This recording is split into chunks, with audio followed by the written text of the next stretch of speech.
Hi everyone, welcome to our channel App Onlys. On today's tutorial, I will guide you how to log in Gmail on mobile. For that, you need to head into the Gmail and on the upper right corner, you need to tap on profile icon of Gmail. Now you need to tap on add another account. You need to tap on Google. Now verify it's you by scanning your fingerprint. Wait for a moment. This will let you access on the sign-in page of your Google account. Enter your email or phone number. Now tap on next. Enter your password. After you are done with entering your password, tap on next.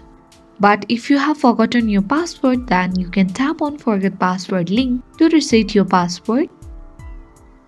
On this page, you need to go through this information and tap on I agree.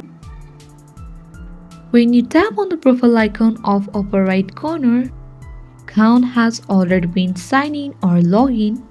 So here is the account that you have recently signed in on Gmail. This is how you log in on your Gmail. Thanks for watching.